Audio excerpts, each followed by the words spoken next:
నమస్తే, good morning, welcome to morning news. చూద్దాం మన ప్రజాస్వాణి. వందల కోట్ల విలువైన భూములు ఎలా దక్కించుకోవాలో నేర్పంది. ముఖ్యమంత్రి రేవంత్ రెడ్డి సోదరులు భూకుంభకోణాలకు పాల్పడుతున్నారని బీఆర్ఎస్ వర్కింగ్ ప్రెసిడెంట్ కేటీఆర్ ఆరోపణలు గుప్పించారు. సోషల్ మీడియా ఎక్స్ వేదికగా స్పందిస్తూ ఇన్నోవేటర్ ఆఫ్ ది సెంచరీగా అనుముల కొండలరెడ్డిని ప్రకటించాలని ఎద్దేవా చేశారు. ఇది కథ. రాత్రికి రాత్రే కనీసం 200 కోట్ల లాభం ఆర్జించినందుకు ఇన్నోవేటర్ ఆఫ్ ది సెంచరీగా అనుముల కొండలరెడ్డిని ప్రకటించాలని శ్రీధర్ బాబు రేవంత్ రెడ్డి తెలంగాణలోని లక్షలాది మంది నిరుద్యోగ యువతకు కూడా అద్భుతమైన బిజినెస్ మోడల్ ఏంటో నేర్పించండి, 100 కోట్ల విలువైన ప్రభుత్వ భూమిని ఇంత చౌకగా ఎలా పొందారో శిక్షణ ఇవ్వండి. ఈ మ్యాజిక్ ట్రిక్ కేవలం అనుముల కుటుంబానికి ఎందుకు పరిమితం కావాలి? తెలంగాణ యువత మొత్తానికి అనుముల హబ్ అవకాశాన్ని కల్పించండి అంటూ ఎక్స్లో కేటీఆర్ సెటైరికల్ కామెంట్ చేశారు. జమిలీ ఎన్నికలపై కోవింద్ గొప్ప సూచనలు చేశారు. భారత మాజీ రాష్ట్రపతి రామ్నాథ్ కోవింద్ బయోగ్రఫీని ప్రధాని నరేంద్ర మోదీ ఆవిష్కరించారు. Triumph of the Indian republic, my life my struggles పుస్తకాన్ని బుధవారం విడుదల చేశారు.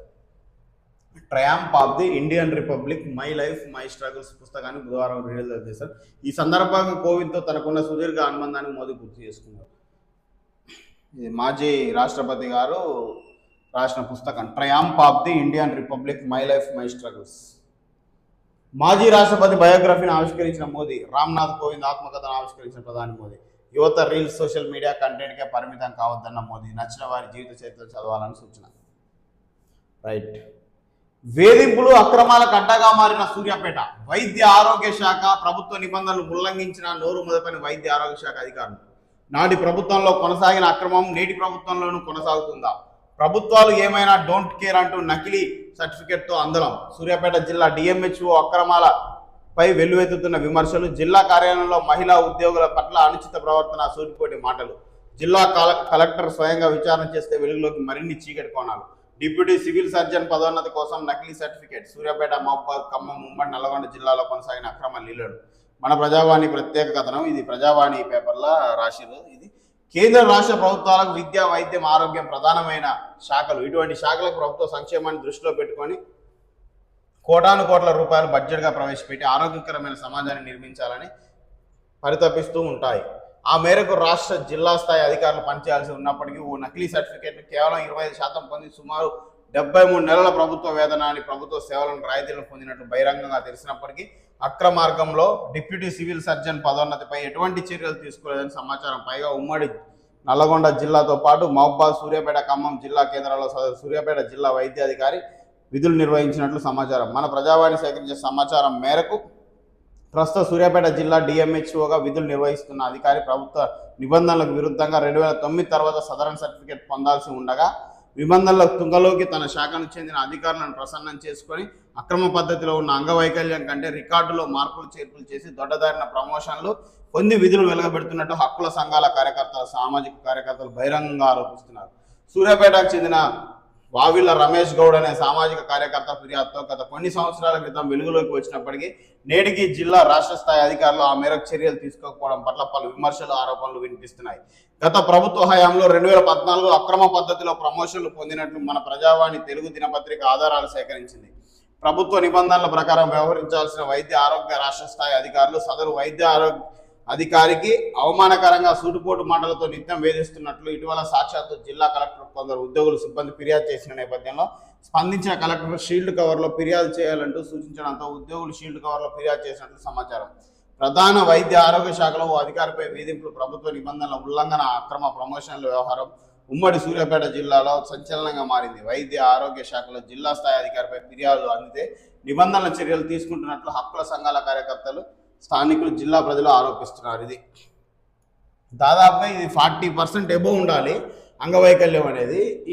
కానీ ఇది 25% ఉన్నది. ప్లస్ సదరన్ 2009 తర్వాత ఇట్లా బై హ్యాండ్ కాదు, అది సర్టిఫికేట్ తీసుకోవాల్సి ఉంటుంది. ఇది మాత్రం మాన్యువల్గా నింపిన సర్టిఫికేట్ తోటి 73 నెలలుగా 73 నెలల జీతాన్ని తప్పు జరిగినందుకు రికవరీ చేసిన నాటి జిల్లా, రాష్ట్ర స్థాయి అధికారుల ఐటీ రిటర్న్ కూడా ఎగ్గొట్టినట్టు పలువురు గుసగుసలాడుతున్నారు. ఈ తప్పు జరిగిందని ఐటీ రిటర్న్ చేసింది కూడా ఎగ్గొట్టినట్టుగా చర్చలోనే. అయితే మొత్తానికైతే దీనికి సంబంధించి పూర్తి స్థాయిలో విచారణ అయితే జరగాల్సి ఉంది.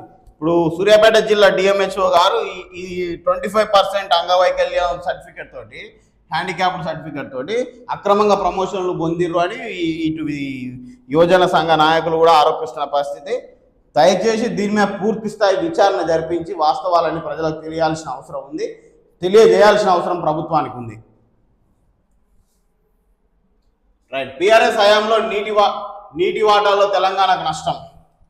తెలంగాణ నీటి వాటా విషయంలో ఎక్కడ రాజీ పడబోమని రాష్ట్ర పరిశ్రమల శాఖ మంత్రి డి శ్రీధర్ బాబు స్పష్టం చేశారు. నీటి వాటాల్లో తెలంగాణ గత బీఆర్ఎస్ ప్రభుత్వం తీవ్ర నష్టం చేసిందని విమర్శించారు. బుధవారం గాంధీ భవన్లో ఆయన మాట్లాడుతూ జీఆర్ఎంబీ సమావేశానికి హాజరవుతాయని తెలిపారు. నీటి వాటాపై బలంగా కొట్లాడతామని పేరు. అసలు ఈ బీఆర్ఎస్ హయాంలో నీటి వాటా దేవుడిరుగు మీ కళ్ళ ముందర దోసుకపోయారు కదా మొన్న టీఎంసీలు వాళ్ళకు ఉన్న అవకాశానికి మించి వాళ్ళకి రావాల్సిన వాటాకు మించి దోసుకపోయారు కదా. అదేం చేసిరు అంటే ప్రజలు గమనించట్లేదు అనుకుంటారు. మరి ఏందో కానీ వీళ్ళు నోటికి వచ్చిన మాట మాట్లాడతారు, ఇష్టం వచ్చినట్టు అబద్ధాలు ఆడతారు. అదేందో అర్థం కాదు. వెంకటేశ్వర స్వామిని అవమానించిన వారిపై క్రిమినల్ కేసులు. కలియుగ ప్రత్యక్ష దైవం వెంకటేశ్వర స్వామి వైసీపీ నేతలు వీధి నాటకాల్లో రాజకీయాలకు వాడుకుంటున్నారని TTD board member Bhanuprakash Reddy ఆగ్రహం వ్యక్తం చేసింది. డీపాల్టర్ మిల్లర్ల నుంచి బకాయిల వసూళ్లు. మిల్లర్ల బ్లాక్ మెయిల్ను ఎట్టి పరిస్థితుల్లో సహించాం. డీపార్లర్ల మిల్లుల మహిళలకు అప్పగించాలి. పౌర సరఫరాల శాఖ సమీక్షలో సీఎం రేవంత్ ఆదేశం. సివిల్ సప్లైస్ శాఖలో డీపాల్ట్ అయిన రైస్ మిల్లర్ల నుంచి బకాయిలను వసూలు చేయాలని తెలంగాణ ముఖ్యమంత్రి రేవంత్ రెడ్డి ఆదేశించారు. ఉద్దేశపూర్వకంగా డీపాల్ట్ అయి బకాయిలు చెల్లించని రైస్ మిల్లులను స్వాధీనం చేసుకుని మహిళా సంఘాలకు అప్పగించే అవకాశాన్ని పరిశీలించాలని ముఖ్యమంత్రి సూచించారు.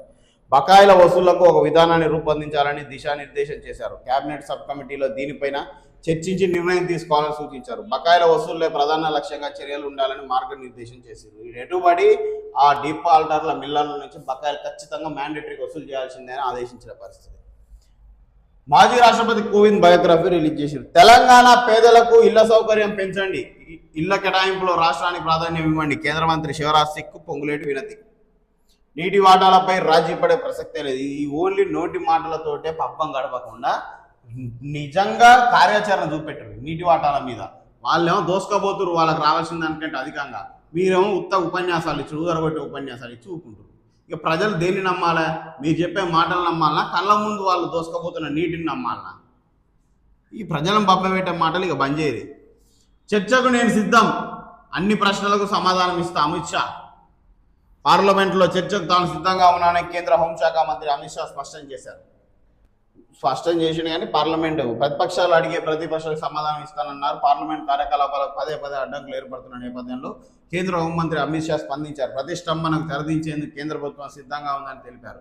అన్ని అంశాలపై చర్చించేందుకు తాను సిద్ధమని స్పష్టం చేశారు. అయితే సభలో చర్చ జరగాల, ఆందోళన కొనసాగాల అనేది ప్రతిపక్షమే నిర్ణయించుకోవాలన్నారు. బుధవారం ఆయన విలేకరులతో మాట్లాడుతూ ఈ వ్యాఖ్యలు చేశారు. చర్చించరు మరి ఇప్పుడు అంత అయిపోయినా చేతులు గాలినాక ఆకులు పట్టుకుంటే ఏమొస్తుంది అని అంత అయిపోయినాక చర్చలు జరిపి ఏం చేస్తారు చూద్దాం. చేయరు మరి చర్చ. ఎన్డీఎస్ఏ సూచనల మేరకే మేడిగడ్డ పునరుద్ధరణ. స్టోరేజీ ప్రాజెక్టుపై కన్సల్టెన్సీ నియామకం, ప్రాజెక్టుల పరిహారం, పునరావాసం వేగవంతం. గరిష్ట స్థాయిలో గోదావరి జలాల వినియోగం, నీటి పారుదల సమీక్షలో సీఎం రేవంత్ రెడ్డి ఆదేశాలు. రేవంత్ సోదరుల భూ కుంభకోణం నిజం, మేము టీ హబ్ను తెస్తే వారు అణుముల హబ్స్తో దోపిడీ. మరోమారు ఎక్స్ వేదికగా కేటీఆర్ విమర్శలు. ముఖ్యమంత్రి రేవంత్ రెడ్డి సోదరులు భూ కుంభకోణాలకు పాల్పడుతున్నారని బీఆర్ఎస్ వర్కింగ్ ప్రెసిడెంట్ కేటీఆర్ ఆరోపించారు. సోషల్ మీడియా ఎక్స్ వేదికగా స్పందిస్తూ ఇన్నోవేటర్ ఆఫ్ ది సెంచరీగా అనుముల కొండలరెడ్డిని ప్రకటించాలని ఎద్దేవా చేశారు. మరి దీన్ని ఉత్తగానే కొట్టిపారేయకుండా సాక్ష్యాలు చూపెట్టరు. ఇటు వాళ్ళైతే విత్ కంపెనీ పేరుతో సహా 200 కోట్ల డీలు 200 కోట్లు ఎట్లా చూపారు అనేది క్లియర్గా చెప్తున్న పరిస్థితి. ఇది అవాస్తవాన్ని మీరు సాక్ష్యాలతో చూపెట్టే ప్రయత్నం చేయరు. టాటా సన్స్ చైర్మన్ పదవికి చంద్రశేఖర్ రాజీనామా. 6 నెలల ముందే తప్పుకున్న చంద్రశేఖర్. జింబాబ్వేలో ఘోర ప్రమాదం, పడవ బోల్తబడి 44 మంది దుర్మరణం చెందిరు.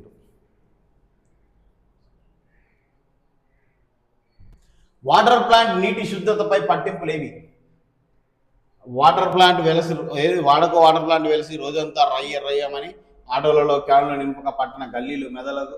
ఈ వాటర్ సంబంధించి, ఈ ఆర్ఓ వాటర్ సంబంధించి ఫస్ట్ టీడీఎస్ చెక్ చేసుకోరు తాగేటోళ్ళు. కనీసం 50% పైగా ఉంటేనే దాన్ని తాగడానికి ఆలోచించాలి. తాగండి. పైగా 10, 15, 16, 20 ఈ డెడ్ వాటర్ అయి తాగినా ఒకటే, మీరు తాగకుండా ఒకటే. ఇదేదో క్రిమికీటకాలు లేకుండా ఏమంటారు లవణాలు కూడా లేకుండా క్లీన్ చేసి పడేస్తుంది ఆర్ఓ. దయచేసి ప్రతి ఒక్కరు టీడీఎస్ మీటర్ కొనుక్కొని 50 నుంచి 100 పైన ఉంటేనే 50 పైన ఉంటేనే వాటర్ తాగడానికి ప్రయత్నించండి. ఊగానే ఆరో వాటర్ మంచి వాటర్ అనుకుని తాగుతారు, కానీ 10 ఏళ్ళు తాగగానే మీకు మోకాలు నొప్పులు వస్తాయి. ఆ టీడీఎస్ కరెక్ట్ మెయింటైన్ చేస్తున్నాయా చేయట్లేవు ఆ మిషన్స్ చెక్ చేసుకోరు. ఒకవేళ లేకుంటే వాళ్ళకి చెప్పండి, ఇలా టీడీఎస్ వాల్యూ లేదు, డెడ్ వాటర్, దయచేసి టీడీఎస్ వాల్యూ పెంచండి అని.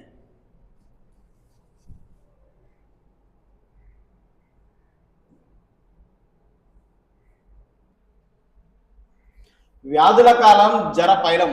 పొంచి ఉన్న సీజనల్ వ్యాధులు ప్రభుత్వ ఆసుపత్రుల్లో వైద్యులు సిబ్బంది సమయపాలన పాటించాలి. ఆసుపత్రి చుట్టుపక్కల పరిసరాలను పరిశుభ్రంగా ఉంచాలి. పారిశుద్ధ నిర్వహణ పనులను సక్రమంగా చేపట్టాలి.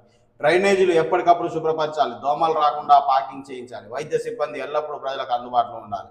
ఇది దయచేసి ప్రభుత్వ హాస్పిటళ్లకు సంబంధించి 95%, 99% ప్రభుత్వ హాస్పిటల్లో కేవలం సామాన్యులు, పేదలు, ఆర్థికంగా ప్రైవేట్ హాస్పిటల్లో ఎఫర్ట్ చేయని వాళ్ళే ప్రభుత్వ హాస్పిటల్కి వచ్చే అవకాశం ఉంది. కాబట్టి వాళ్ళే వస్తున్నారు. కాబట్టి దయచేసి ఇటు ప్రభుత్వ వైద్యులు వాళ్ళ సాయశక్తులు వాళ్ళు ప్రయత్నిస్తారు. దయచేసి ప్రభుత్వం కూడా సదుపాయాలు పెంచి, సౌకర్యాలు పెంచి కొద్దిగా నీట్నెస్గా మెయింటైన్ చేసి అలవాటు చేయదు.